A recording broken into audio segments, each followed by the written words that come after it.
Agerio makarenya koromga juang machigne chendone marati len chieng Jumapil odhiambo saa achiel kabeningeni ka enratil wantiere gi kidienjario mar chendone okongwa iko ni weche go manyien kama dhengia mago motimore gwengewa bombewa kachiel kod pinjego maoko bende pod waluoni machigne ahinya picha dula mano mar World Cup matimore e piny mar Qatar kata nyakora mojo inyaparo ni odiochieng' makawuono ema Ramogi TV otike nyasi mano mara hingo igachiel nyaka ne chake ayanga mano nyasi mano tim kotieki kar lamo mar apologies around the world e county ma Kisumu iko ni magoto gi mathoth to mokwongo magi thuond weche.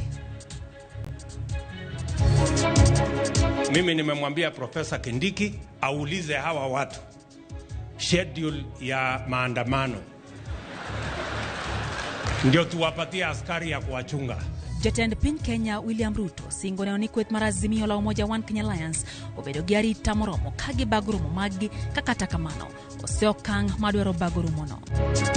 The government recently issued a directive that all nightclubs in operating in residential areas should close. Obila nyodhi nyime koda pedha kendo mako jota kuonde budho makelo koko kokalo e bago thumbe seche magotieno e kuonde ma ogando dakie. Anyang' Nyong'o and the entire government mar Kisumu County Kai norwako wa maber kendo ka gibiro biro mbele next time wabiro bedo gi bigger audience. Wamor kendo wamor, wail kendo wail. Jofwambo kod joneno mag Ramogi TV oyudo thuolo machokore alam mar dialo higa achiel nyaka ne chake.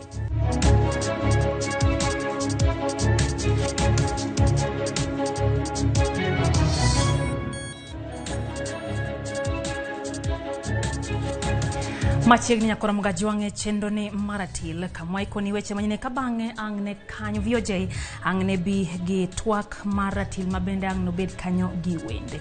Nyakora mga juange bethuolo matudri kodwa rio ade kauchiel no namba maro timachoka bende wantiere Facebook kanyo Ramogi TV kachiel gi YouTube bende wantiere Twitter inyalo miwa pachi kotendro gi mago mwa iko ni odhiambo makawuono. Machiegni nyinga Lydia okay wantiere kanyo gi benda dhiambo ma lokonwa weche gi. Jatend piny Kenya William Ruto kwa Uganda jo Kenya mondo mi obed mabor gi ng'anyo mibogo bagi gi kweth mar azimio la Umoja One Kenya Alliance ko wacho ni piny owacho mar Kenya Kwanza sani ochawo mana wang'e e nyayo dongruok ma pachoka. Ruto ne wuo nyasi malamo mano mar goero kamano mano bagi e county ma Meru.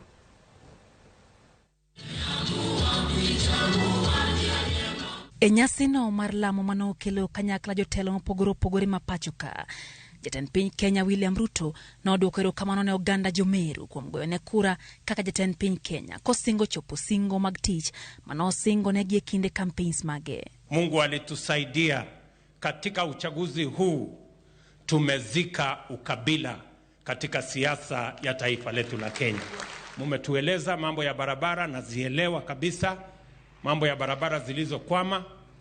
Nataka niwahakikishia kwamba barabara zote ambazo zimeanzishwa tutazikamilisha. Ruto medo singo bero uchumi ma pachoka koramoni hola mikae pinje maoko okeno para mapinyo wacho mare biro luo e gero piny Kenya. Tuanze kurekebisha uchumi wa taifa letu la Kenya na tuanze kutafuta pesa, sio kwa njia ya mkato ya kutafuta madeni, lakini tutafute pesa kwa njia ya kutafuta ushuru na kuhakikisha kwamba kila mmoja wetu anachangia katika kupeleka taifa letu mbele.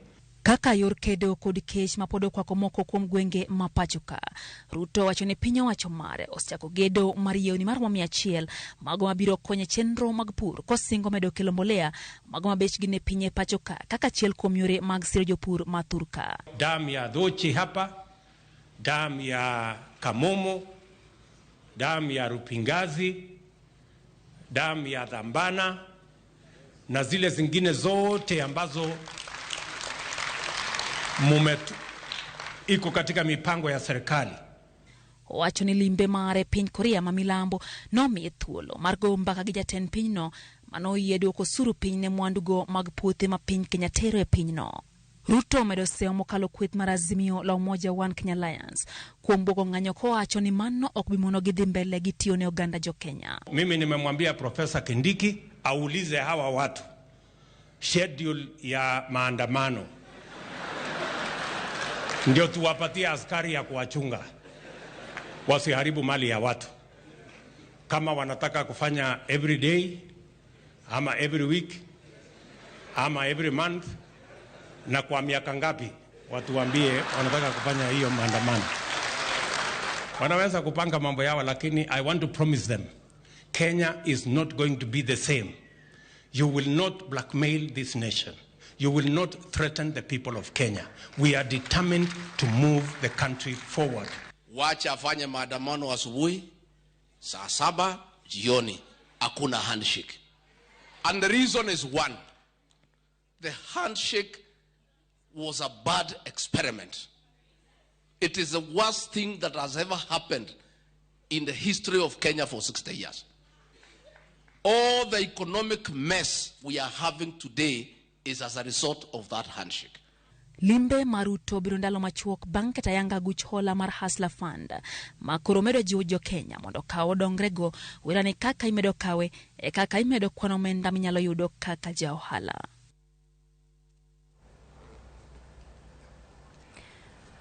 Kwa dhimbele nyakoro mga juang kak nenore kagima koro mienje riwruok mar Azimio la Umoja One Kenya Alliance kasani liekore ni moko kuom duond buche mantiere riwruogno okorwako romo mag siasa molandi ni biro chakore tich adek mar jumani. Raila Amolo Odinga oselando ni tarik 7 dwe ni odhi bago rombe magala moro mano malalruok kod jopiny kendo keto kenge maketo piny owacho ma William Ruto tesre. George Bati miwaler. Ndalo manok bang' ogai mar Azimio la Umoja One Kenya Raila Odinga lieko mar bago romo magala moro mar lalruok kod jopiny e lap ma Kamkunji bure Nairobi. Romo ma imanyo godo ka giketo piny owacho mar William Ruto tesre okak nenore ka gima mienjo e riwruok mar Azimio. Ma en bang' maling'ling' wuok ni duond bura mar Jubilee kod KANU maduto ne osiro lwedo Raila Odinga e dwaro mare mar manyo komten piny Kenya yiero mokalo tir kod parono. Maling'ling' yango ni duond buchego koni gionge kod kinde mar dhi ng'anyo moramora. Raila Odinga yando yango tarik 7 mar dwe ni ka odiechieng' mar chako ayanga lalruok kod jopiny ma Nairobi kapok otero rombe makamago e gwenge mamoko ka owacho ni piny owacho mar William Ruto sechako banyong' ahinya kotenre kod teng'o mogo lwet commissioners 4 mag IEBC mane obalo kod lendo mar jakom margi Wafula Chebukati e wi duoko mar ombulu mar jatend piny. On the 7th of December at the historic Kamkunji grounds here in Nairobi, we launch a public consultations with the people of Kenya to brainstorm on the direction the country is taking. Then we will return to Kamkunji grounds on the 12th of December to continue with these consultations on the state of the Kenyan nation and also to have a prayer for Kenya, a prayer for democracy in our country, which is right now under a threat by this administration. Lendo no mara Raila Odinga bende medo nyuolo paro mopogore opogore kamoko kuom jotelo makaluo mane siro lwedo ODM motelo ne yiero mokalo. Bende koro wuok kasiemo ganda luo ma osebedo kanio ndamo manyime kedo ne lokruok mar piny Kenya mondo kik yie donje ng'anyo ka gikoni ng'anyo osemiyo joluo songa. Jo Jubilee manche ni kucho owacho ni ginok gitim ang'owa ok gidhi e ng'anyo. Koro jaluo monego tho e ng'anyo. Apenju Uganda maoro mabe. Wane monego wadwa tho ne piny. President Moi kane watemo gole kor tam notamore. Kibaki odonjo waicho nwa gole kor tam otamore. Koro juthurwa William Samoei Ruto ni odonjo. Eto koro nyagole kor tam. Ndalo moko na chulo 10 wek. Osiptal ne joma ne police lao go tiendgi bunde kano dhi e protest.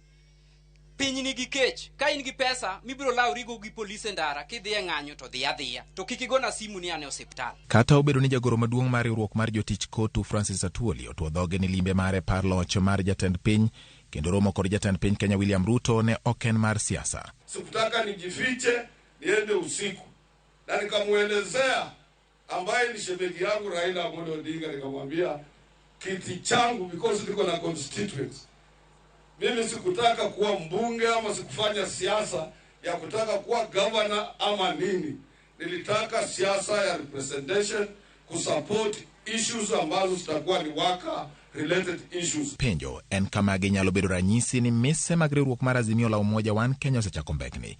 Kaluwore ni Atwoli ne en achiel kuom jotelo manochung' motegno ka kwedo William Ruto e kinde kampen motelo ni yiero maduong' mokalo. Magi timore e kinde mamoko kuom jotelo mag Azimio yango ni romo mane gibedo go gi jotend Azimio kamoting'o Raila Odinga, Kalonzo Musyoka kod mane en jatend piny Kenya Uhuru Kenyatta nyiso ni onge pogruok moro amora e riwruok mar Azimio. George Bati, Ramogi TV. Tukwadhi e kaunti wa Migori nyakora Mugajuang piny owacho ma Migori koro chano chako keto e tim dwaro mar report mano manonro mayande otim kendo fwenyo ni nitiere jotije moko mabandia e apise mag piny owacho no. Tend kaunti no chano maneno ni dwaro mar report no ochaki keto e tim kendo neno ni onge jatich moro amora mabede e apise tok chik. Juma miyo walerno koya e kaunti ma Migori.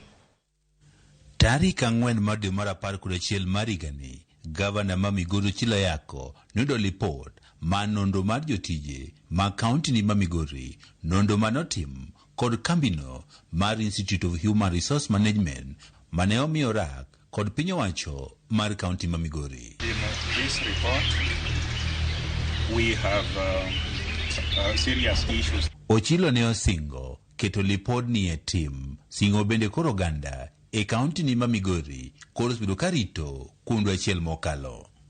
Gikone to koro gavana ni e kaunti ma Migori oyango ni lipod ni koro idhi chak ketie tim ka ochakore tarik 5 mar dwe ni. We mokadho na wacho kane waziri moko chamo muma ni wan gi ghost workers kendo wan gi jogo matiyo maonge barua. Ang'e ni upenjoru ni tasetime ang'o. Adwa nyiso ujodalawa ni anatimo gik moko mosto matiyo. Jogo mondiki go nitie mondiki gi yore maricho. To ne ok anyal tiyo gi jogo mane ondiko gi kanyo mondo fwenygi. Omiyo wuok tich mabiro ni andiko chief officers manyien, andiko waziri manyien ema nyalo nono gi magolgi. Ochilo wacho ne idhi tim nonro mag jotijego mag piny owacho mar kaunti ma Migori kabende moyudi ne osebedo ka chamo sara i tok chik idhi yeb tich kendo kauni okang' mar chik.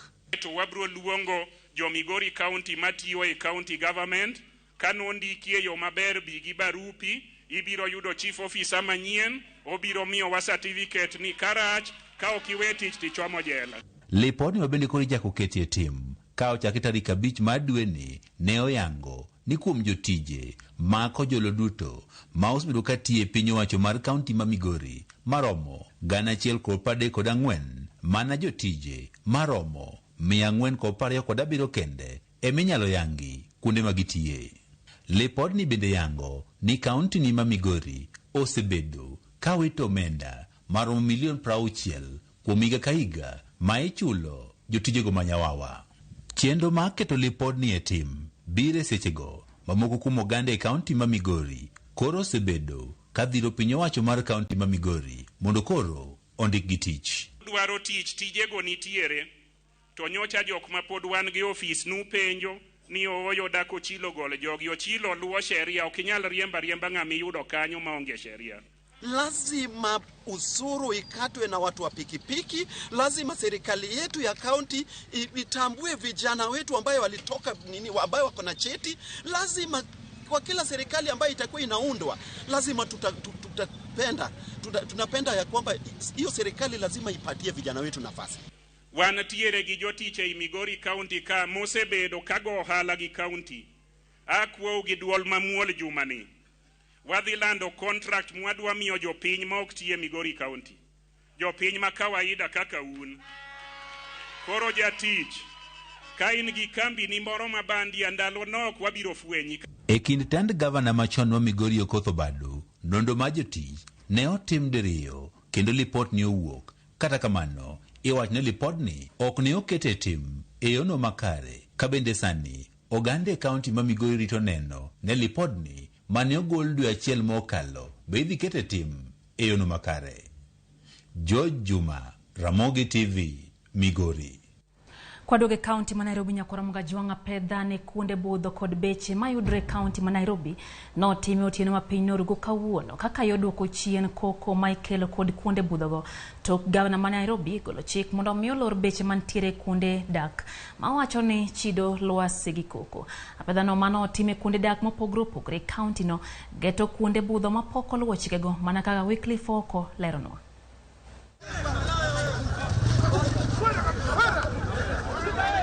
Mana kaka negisingo, Apisas mag tend kaunti ma Nairobi ne omakore kod obila e chuny otieno ka gitimo apedha ne kuonde budho kod beche mayudore e kuonde dak. Obila ne ondhiyo weg beche gi kiyweyo kod mago mag goyo ngolo e magawago. We have closed Egesa in Umoja as well as Barizi in Donom.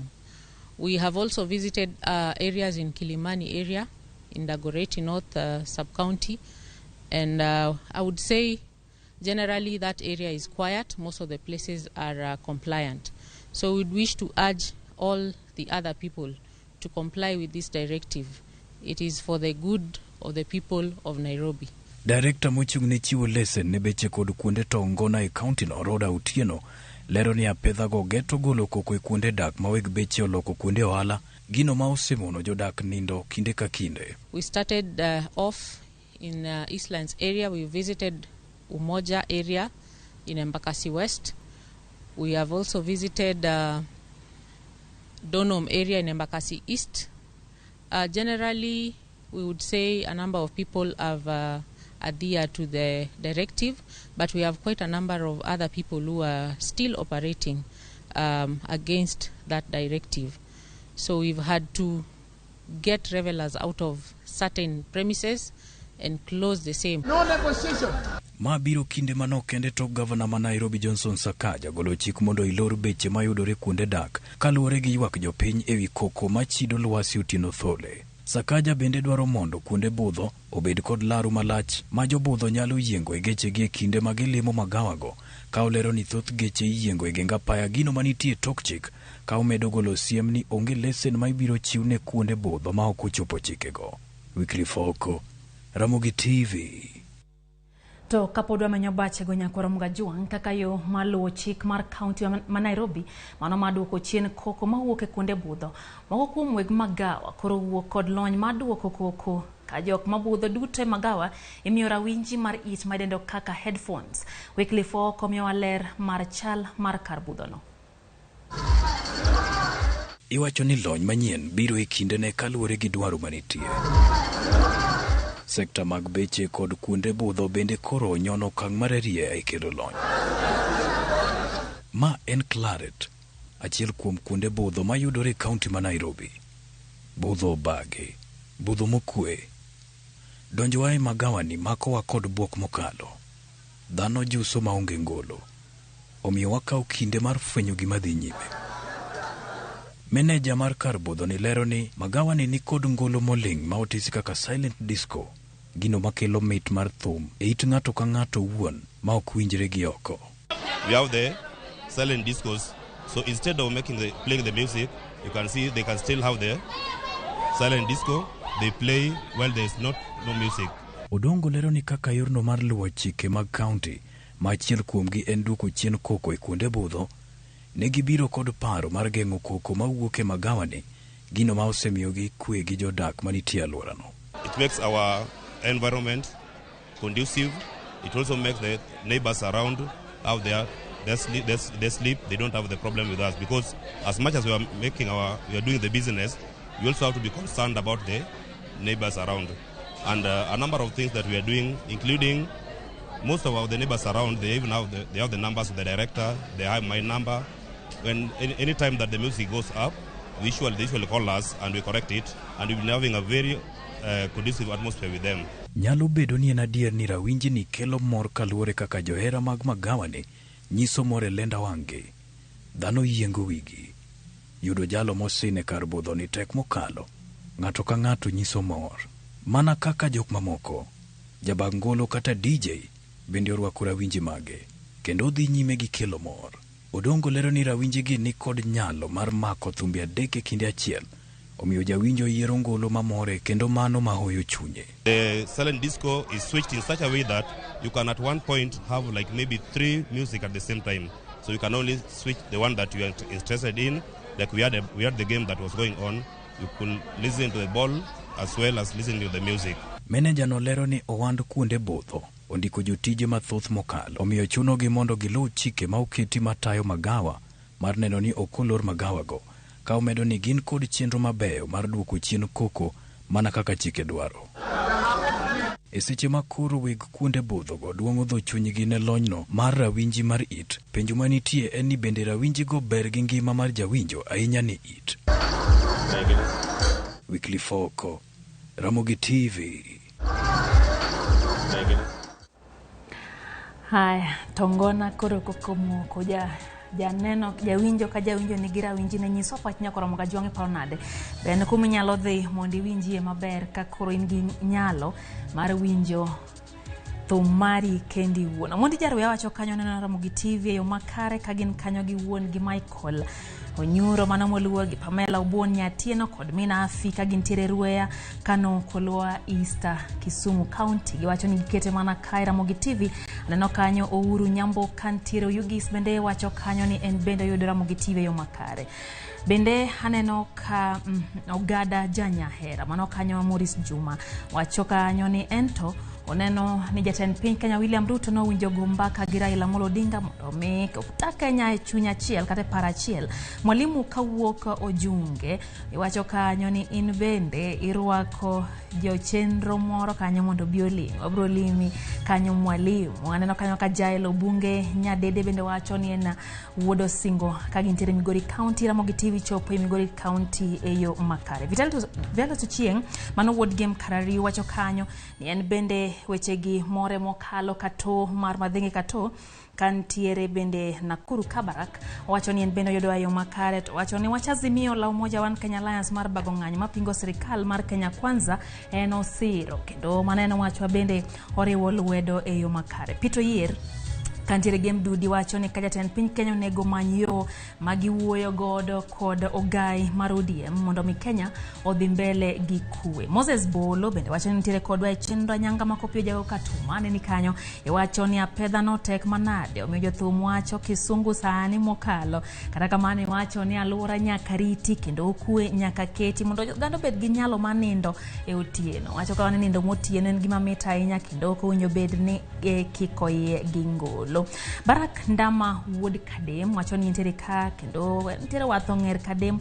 Ramogi TV chopo Kadem e yo makare odhiambo makawuono. Mohia Wakandara kantiere Kandara Town wacho ni in bende nitiere kodwa e chenro Wino Bonyeza nini kanyo wacho kanyo in bende ni kama kawaida nitiere ka nitiere Wendo Town. Andrew Jatelo kantiere Nakuru City wacho ni kodwa e chenro neno kanyo Kodhiz Ndui wa Kokuro bende wacho ni Ramogi TV ler e yo makare.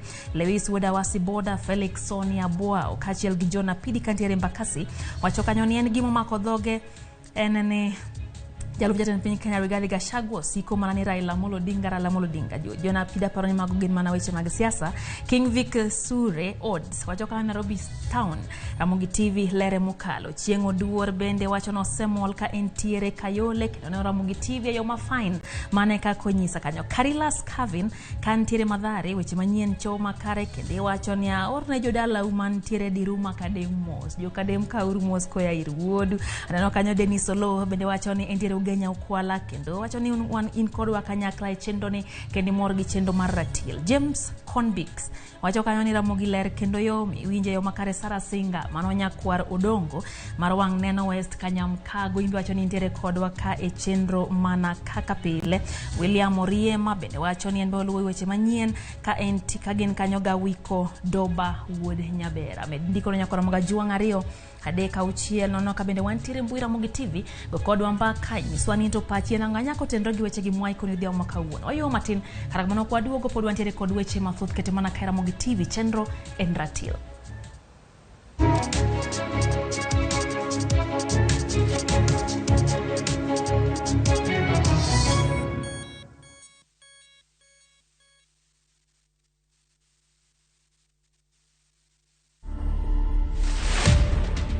Who is Diana? I'm the firstborn in my family, in a family of 5. My dad was a cop.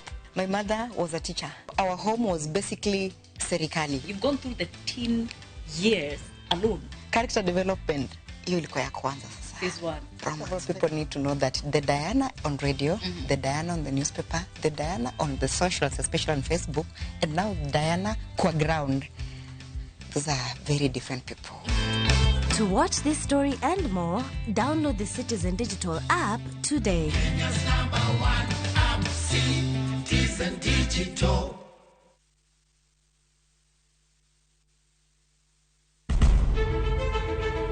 Penj laktar ok en ka chenro moro amora. Wach mar P2 emergency pin e monyo gino kapere mene giketho system. Wakelo ni achiel kachiel lakteche man gi lony mar arieya e weche ngima dhano. Koro ka goyo picha to dhi nyisa kind lekene. To gipuonji achiel kachiel e weche ngima. Kelo malit na masongo madhi very good. Riuri gi Ruth Otieno wuok tich nyaka tich abich chakre sa 12 odhiambo. Onono tiend weche kowuok kuom laktar. Osomo oteni namba mar SMS en 23600 en penj laktar. Kendo kawo simbi. Wadhi kawa simbe jowinjo wa joneno wa. Mana Ramogi TV.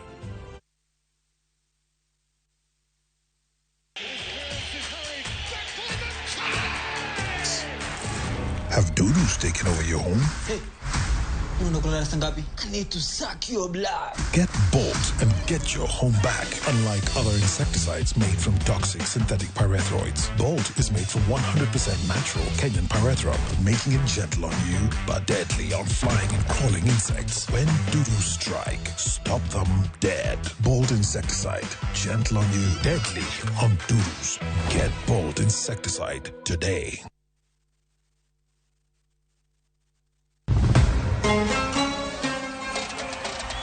Qatar, Piny Kingi, Sheikh Tamim Hamad Al Thani. Timbe 32 rakore ka wengegi giketo e okombe adhula mar nyadhi e piny mangima. World Cup. Obiro bedo tim mar Brazil, France, kose achiel kuom pinje Afrika. En mabiro kelo okombe no kuom thuolo mokwongo. Adhula ogoyo tach. Kete mana e kuku World Cup, wuok tich nyaka tich abich. Saa 7:30 odiechieng'. E Ramogi TV, Citizen Digital, to kod View Sasa.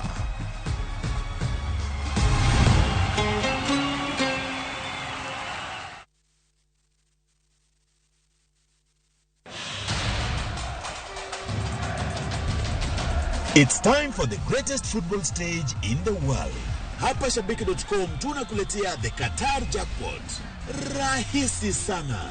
Correctly predict 6 World Cup games kwa shilingi 8 pekee and win 60,000 shillings za haraka kila siku.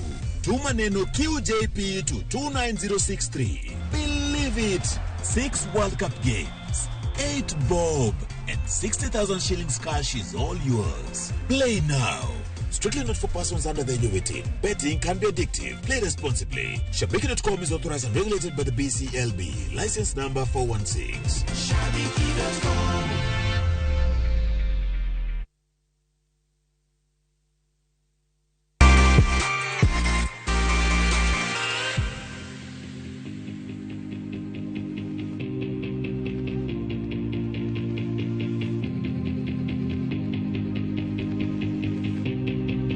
Welcome to Shabiki Land. Play Shabiki Virtuals on Shabiki.com for a chance to win huge cash prizes from low stakes. Shabiki.com.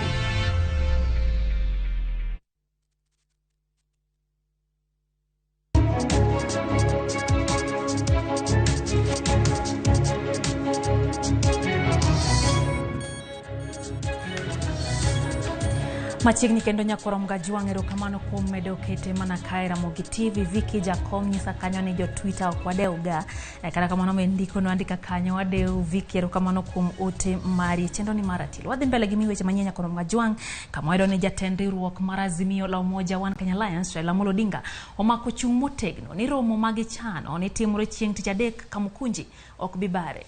Raila lose kadak ma utawala mantiere bure Nairobi kama otwake gi jopiny ka otenre kana kolero ni en kod ng'eyo ewi kaka yiero mokalo no bedo kendo malingling ewi kaka no bagi yiero no mokalo entirego.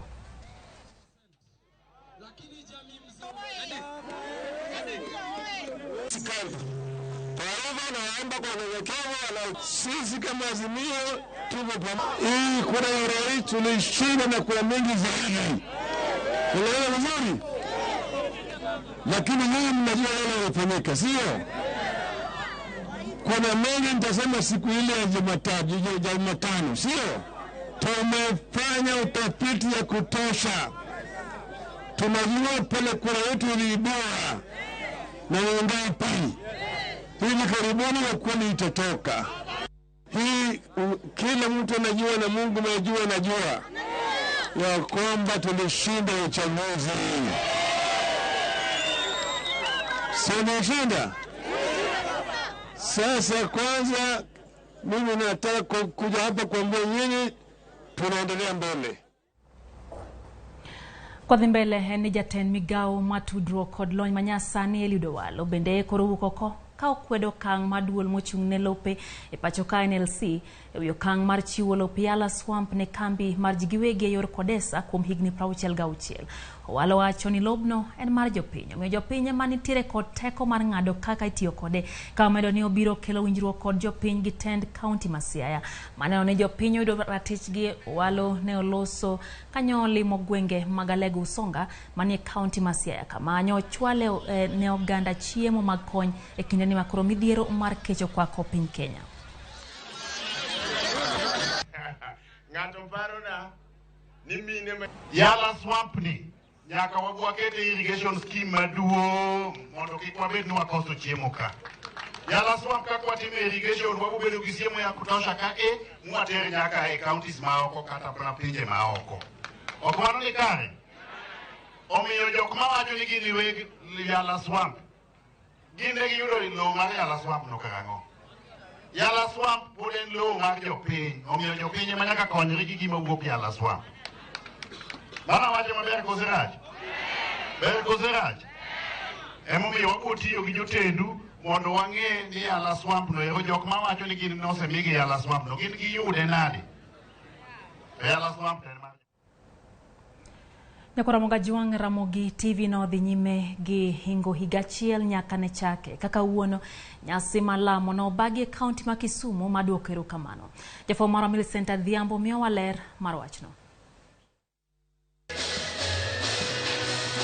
Alamno mane otele kod Bishop Washington Ogonyongede ma bende ne okaw thuolono mar puoyo Ramogi TV kuom ranyisi maber maginyiso ne oganda, wach mabende ne osir kod maneja mar kambi mar okumba mar Direct Line Bernard Omolo. Wago erokamano ahinya kaka oganda mag Joluo nikech gino miyowa nyasi miyowa puoch makende ni gimoro katimore Kenya kata karano ok nyalo bedo ok nyalo wewa chien. Gini benen o lendo makende mabiro miyo Joluo te Nyanza province to gi kuonde moko gibedege e piny mangima mondo gimedero Ramogi ahinya. En gweth ne county magwa gi tek wapuoyo kendo wapako kabisa kuom gima Royal Media otimonwa. Karamogo biro kae wamor kendo wamor wail kendo wail. Wasebedo kwa neno gi TV to pok wabed kod kamoro achiel.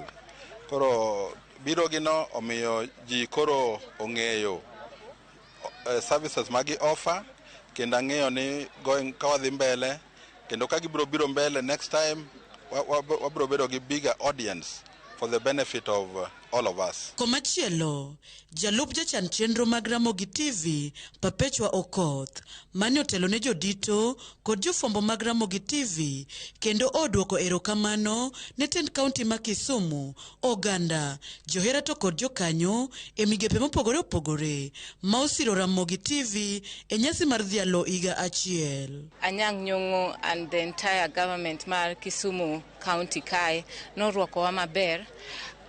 To nwabet gi nyasi mopogore. Tich ang'wen nwan gi free medical camp, kasto tich abich nwan gi boda clinic, kumwane wabede gi football kuom jo boda gi police. Kasto ngeso nyoro nwadhi limo nyithindo manie remand, kumwane wabedo gi nyasi maber. Kasto kawuono watieko kanisa mar Power of Jesus Around the World, kuma wayudo neno maber. I've worked during this event with several other companies that have come with us in kind, and they have also been given the opportunity to showcase their products and services. And I would appeal to everyone else to reach out to us, visit our Kisumu office, visit our Nairobi office. There is plenty of opportunity with this platform for growth and expansion especially. Manakaka nochakore e paro obede wach mochopo e tim. Nyasi mag dhialo higa achiel nyaka ne chak Ramogi TV ne owir kod alam makende ka nyasi makama oparo ne johera mag Ramogi TV ni gine okumba ma omako motegno tesenni kendo gine kanyakla mar wuoth marabora mapod dhi nyime e dongruok mar Ramogi TV. Happy birthday, dear Ramogi. Happy birthday to you. Millicent Adhiambo, Ramogi TV, Kisumu County. Koramoga juang higa achiel mar Ramogi TV osebede yamo. Lokruok osebedo ne jogo thum ni margi yudo thuolo mar nyiso nyalo margi mar thum kata ei wechego motende kod thum achiel kachiel. Kaka jafom marwa Sharon Ong'ao olero, lokruok mathoth medo donje sekta mar thumbe kokalo kuom Ramogi TV. Chieng' tarik 29 dwe mar 11 higa mar 2021 iyawa yanga TV mar Ramogi. Nyaka chop sani Ramogi TV orwako higa achiel. E kind thuolo makamano, Ramogi TV osegero mise mathoth. Mise mabende osebedo ka konyo onagi. Moko kuom jogo moseyudo ber kaluwore gi biro mar Ramogi TV gin jothum. Nyaka ne Ramogi bi osebedo gi gik moseneno ka Ramogi konyowa godo ng'eny kabisa nikech gi play songs ga dhano jopiny ng'eya nyaka jok mane pod kiaya sano ng'eya. Ata wach ni biro mar Ramogi TV osekonyo maduong' nikech Ramogi TV osekonyowa e marketing kasto gimiyowa bende digital platform manyiso ni gi expose wa to the world. Impact aseneno mokwongo kaka natimo launching makoro ayaw band, that was last year November. Ma ng'eni sani an kod wani ya oko. Noluonga e Ramogi kanye mane jokuongo ng'eya gotieno Friday moro. Kanye mane akwonga go e live band gotieno. Then bang'e kanyo chaka duoga golo thum moro miluongo ni Era Kela. Nagolo Barikiwa ka gi video moro. Koro thum no sebede ga kigoye sana koro kanyo Ramogi osemiyo ji mang'eny ong'eya. E kinde malach onagi manigi talanta mag wer osebed ka iseyo kaluwore gi golo thum maonge kanda mag tipo kata video kata doko ni gin kod wende mathoth magisebedo ka gigolo. Gan gi videos 4, audios an godo 8. In the last 1 year asegolo thumbe madhi 6 to gima meda jingo en kaka wende na bedo kituge Ramogi, then kaka itugo gino miya yudo tich bende kun moko kaka mag road shows gi mago bende wuok mana through Ramogi. Kaka one upcoming artist, videos go be dwaro pesa. Kusamuri nwang'o ka thum in go ready segolo thum, koro podio in gi challenges mag pesa mag video. Koro kawa raise matin kawayudo to wagolo go video. Yesa ni an gi album achiel. Nitiere album moninga tim kendo masetime bato ningo koro wagole ne jopiny wabro gole mbele but e album mokwongo no video mana time en video achiel. Wood Phoebe en achiel kuom jathum kendo jal ma osebedo kaloso ngolo e pacho kae. Korka kore owacho ni thoth onagi magoyo thum osebedo gi nyaw mar golo kanda kaluwore gi onge mar kama inyalo nyisgie. Nikech market mane nitie mosebedo chien kanyo nen market mana mar audio no. Kigole ego radio no ki itaji bedo gi video mondo go thum yango e radio. Koro ka TV obiro sani kore ka jineno the importance kata ber mar bedo gi TV. Omiyo sani neno ka king'iyo maber kata kira ng'uyo ka jothumbe wasani bende timo ang'o osechako golo videos. Gigolo videos mondo mithumbe gi go e TV. Wood Phoebe wacho ni biro mar Ramogi TV osekelo ne dongruok mathoth. Yande ne okonyo jothum golo ngolo maonge kanda. Sani koro oseyawa yanga nyaka kambi maloso ngolo mag kanda kaluwore gi medruok mar jothum. Te studio ka bende ka sani kene kana timo kamano audio production. Koro chuna yawo kambi matimo video be. Koro samwa golo audio ne Ramogi FM to Ramogi TV bende yudo ang'o content maginyalo air in terms of video. Thoth jongolo machako tij thum nitiere gi thuolo mar yudo dongruok e kit tich magitimo kaluwore ni TV mar Ramogi nigi chenro mopogore opogore mag ngolo. Chakre chenro mar ng'e jothumbewa mabiro chieng' tich abich e chenro mar piny. Chenro mar mbak ndalo mabiro chieng' wuok tich nyaka chieng' tich abich chakre saa 8 nyaka saa 10 mar odhiambo. Mamoko gin kaka Injili Kalo, Thum Dagmor, Ramogi Night, Ngoma Owaki, Kachiel kod Tiedero.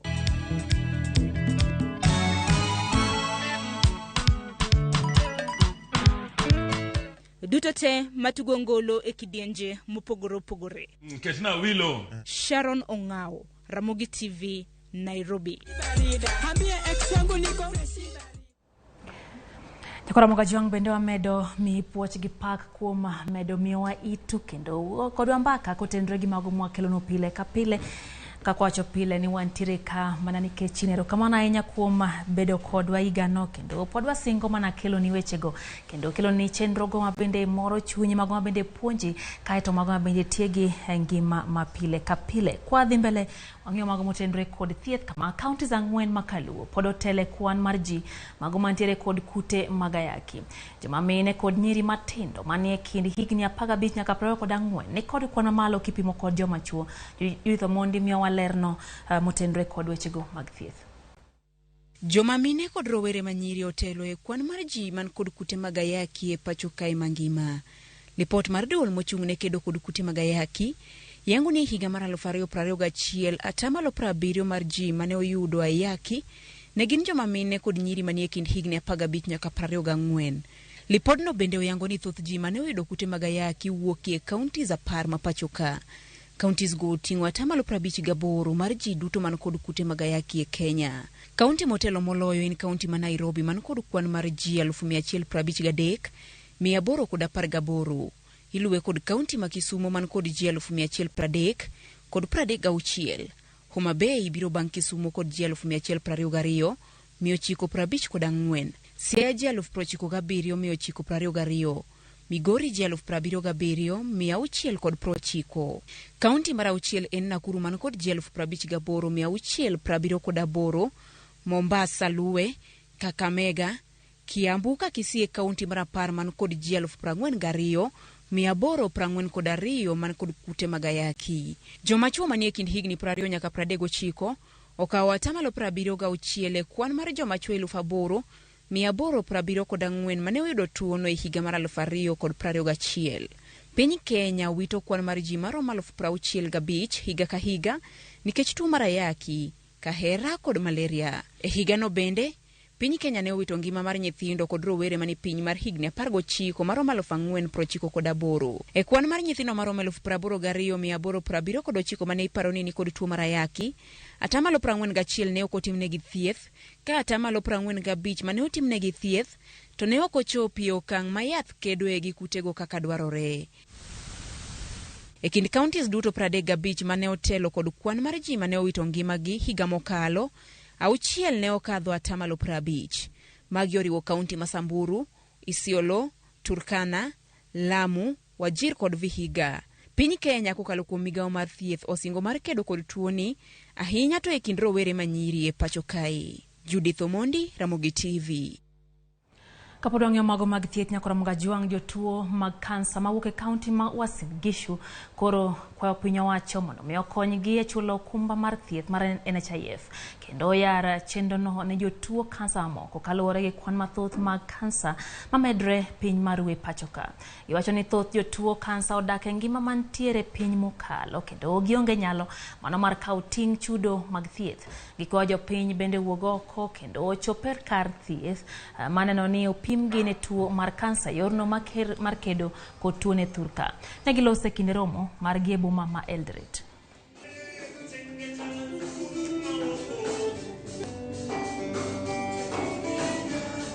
Nasema mimi ni survivor kwa sababu saa hii nakunywa hizo dawa za 5 years. Nilipatikana na breast cancer na nimeenda hizo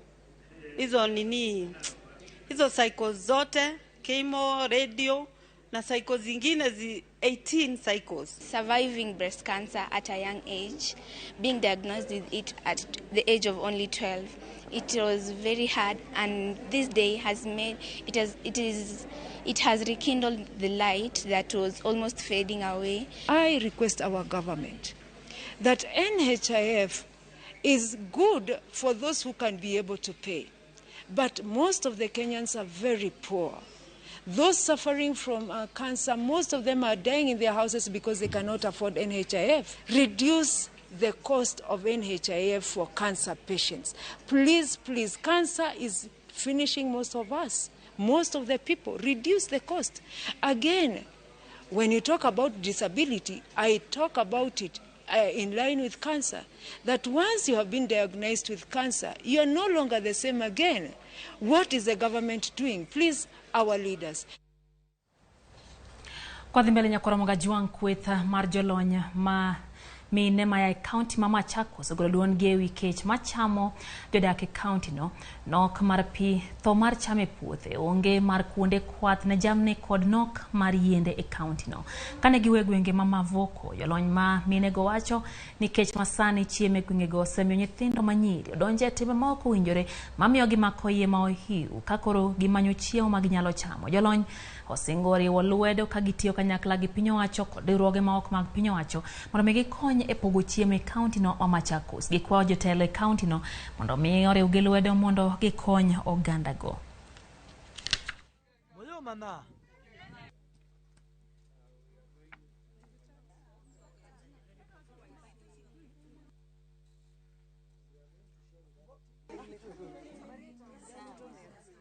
Currently, we are going through a very bad drought, which hasn't been seen for the last 40 years. And this has really drawn us back in terms of food security and shown a lot of vulnerabilities in our community. We have, this has brought up stuff which we are not happy about. We get a lot of kids who have been molested. We got a lot of sodomy and a lot of early pregnancies which are happening in our communities. So even as a group of professionals, that's one thing we want to deal with so that in the end our community can stand, because we realize as professionals we are a powerhouse. The skills we have can go a long way into working in our communities and making our communities better. One of the first technical working group that we have supported has experts that are from the agricultural field, and we are already outlining solutions that we think are most appropriate for our region.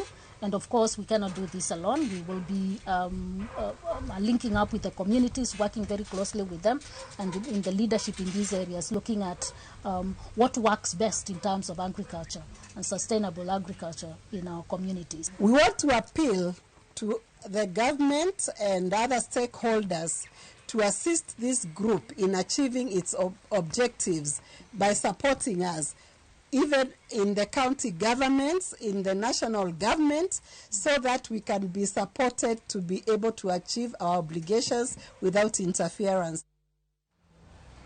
Kwa ng'amago mag somo nyakora mga juang kopogre kata mar somo ang nwangi bang'e no kanyo ka wadhie mo wach mar riwruok jotend skunde mag primary Kepsha okonegi kore mar tayo chenro mano masomo mag jopuonjre manie grade 7 michan chake Januar higa manyien.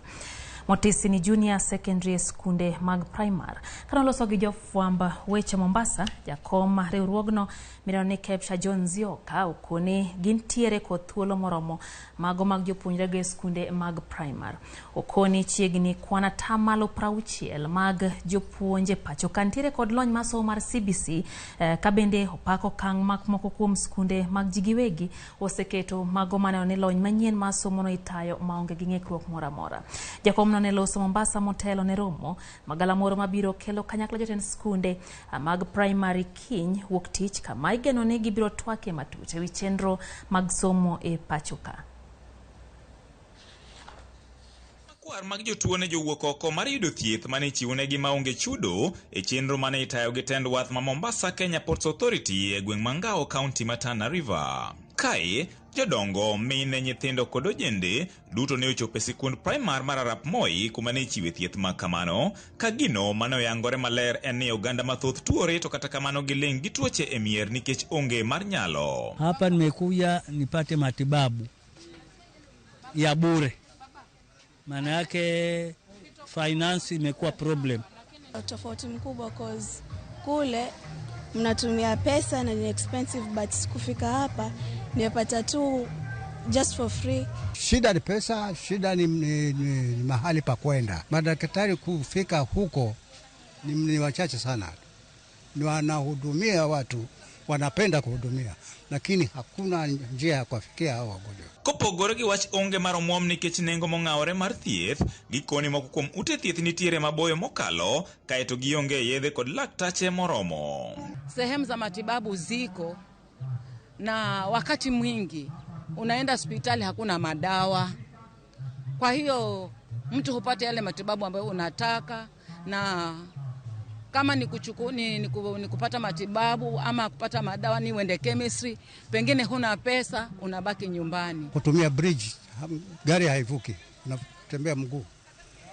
Na kutembea na mguu mpaka huko ni kama maili 6 maili 7. Given that most of the diseases we are addressing here are very common ailments, but because of the poverty levels of the communities and also the scarcity of the medical facilities, where people have to walk long distances. Like where we are today, I'm told there are people who have walked 20 kilometers to arrive here. Then you can as well imagine the need for medical attention in such communities. Gomelenga maen laktar maduong' e wath ma Mombasa manotelo ne chenro no, koni nitiere moko kuom jotuo ma samoro chuno gi chwalo e ute thieth kaluwore gi kit tuo to kod thieth madwarore. Mimi ni mgonjwa wa sukari, kwa hivyo nimekuja kwa huduma hiyo.